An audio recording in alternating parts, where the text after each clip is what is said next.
स्वाधीनता संग्राम के दौरान अनेक महान विभूतियों ने हमारे राष्ट्रीय आदर्शों को रेखांकित किया था।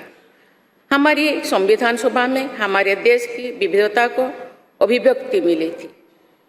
संविधान सभा में सभी प्रांतों और क्षेत्र के प्रतिनिधियों की उपस्थिति से अखिल भारतीय चेतना को शोर मिला था।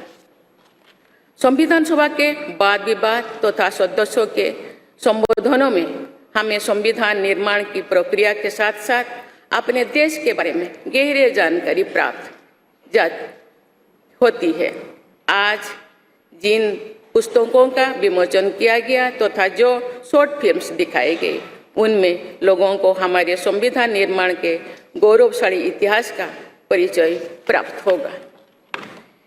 एक अर्थ में भारत का संविधान कुछ महानतम मेधावी लोगों द्वारा लगभग 3 वर्षों के विचार विमर्श का परिणाम था, लेकिन सही अर्थ में ये हमारे लंबे स्वाधीनता संग्राम का परिणाम था।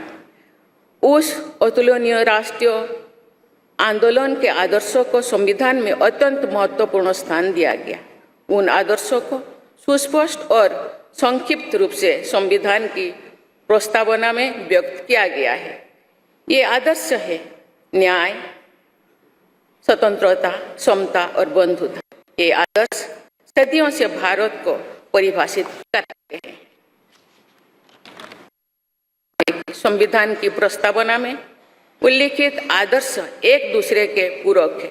समग्र रूप से ये सभी आदर्श ऐसा वातावरण उपलब्ध कराते हैं जिसमें हम नागरिक को फूलते फलते समाज में योगदान देने तथा साथी नागरिकों की मदद करने का अवसर मिलता है।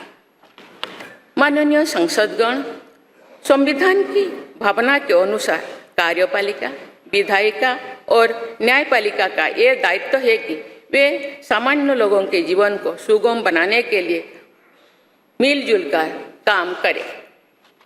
संसद द्वारा पारित किए गए अनेक अधिनियमों से जौन आकांक्षाओं को अभिव्यक्ति मिली है। देश के आर्थिक एकीकरण के लिए स्वतंत्रता के बाद का सबसे बड़ा टैक्स सुधार गुड्स एंड सर्विसेज टैक्स को